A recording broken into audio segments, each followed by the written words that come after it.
What's going on, guys? This is Ryan Johnson with moneybass.com. Back out here in the lab, still focusing on my upcoming tournament at Lake Guntersville and just kind of getting myself mentally prepared, just thinking about some different techniques, lures, things like that I plan on using. Going over my mapping, still going through here while I'm still at home, marking some locations that I plan on scanning and looking for some schools of fish while I'm out there. And like I previously said, one of the techniques that I plan on utilizing is going to be big crankbaits.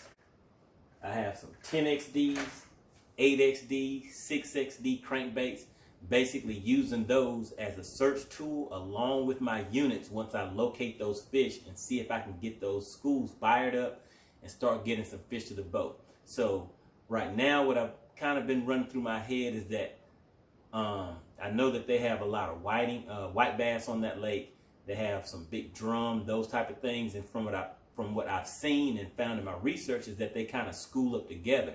So I may have to weed through some of those to get to the fish that I'm looking for. So I'm kind of looking forward to this because this is going to be a different game plan from what I normally do whenever I go to Lake Guntersville. But always up for a challenge and always looking to improve and learn something new. So what I've been working on today is getting my setup ready that I plan on using. And for these larger crankbaits, what I'm going to do is upsize my line to 14-pound fluorocarbon. And ideally, I would use something like an AbrazeX, Seaguar AbrazeX line, because these baits, they dive to say 20, 25 feet deep.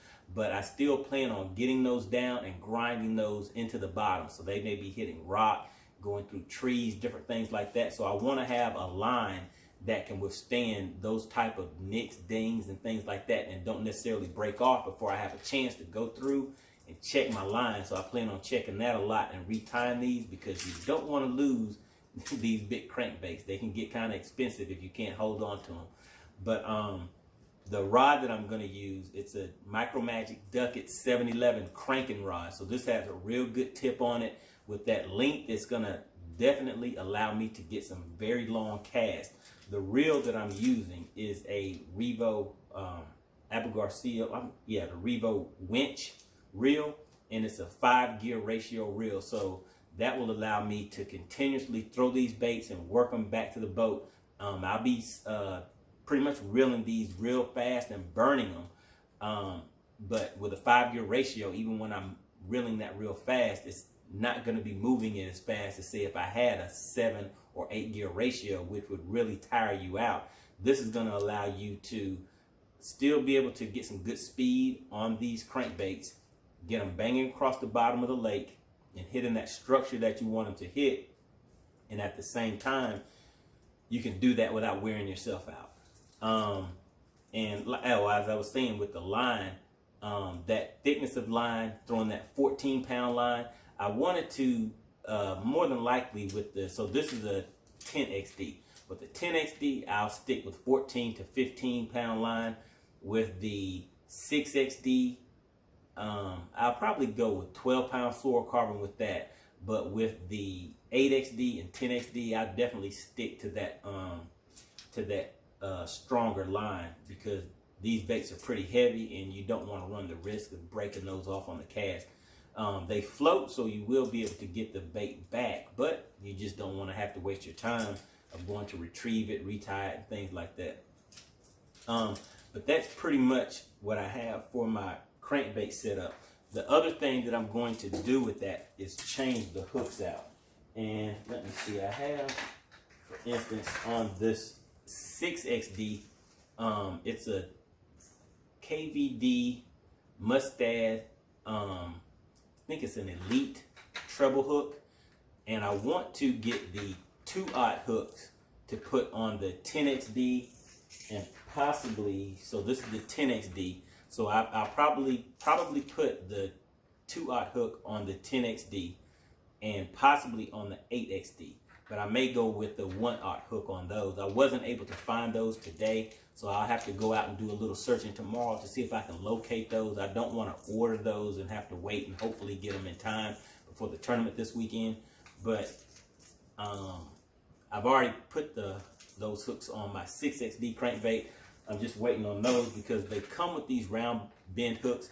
They look like some pretty stout hooks, but from what I've been hearing from guys that fish with crankbaits a lot is that you can tend to lose fish, or especially whenever you're taking those really long casts that you will be taking with these larger size crankbaits. But on those real long casts, those fish are able to get some leverage that can work against you if you don't have some good hooks on there. So I would definitely change out those hooks because I don't want to find out the hard way that is something that I wanted to do.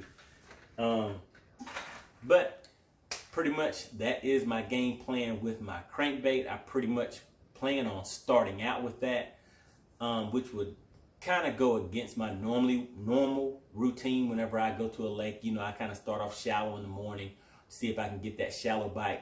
But for this, I want to spend the majority of my time out here locating schools and focusing on those schools. But it's fishing, so you never know. Game plan might have to change, but we will see whenever we get there. And also, like I said, been out here going through my units, always going over the mapping like we discussed the other day. And want to give a shout out to you guys that are subscribing to my channel, always leaving comments and just being supportive. I really appreciate it, and I really appreciate the dialogue that we're going back and forth, learning things from each other. Definitely something that I look forward to. But for now, guys, that's pretty much all I have. Just wanted to give you a kind of a recap of what I'm planning on doing with my crankbait. Still have a few days left before I will be heading out to go to Guntersville, so I'll kind of go through some of my other rods and reels, get those set up too with the exact line and everything.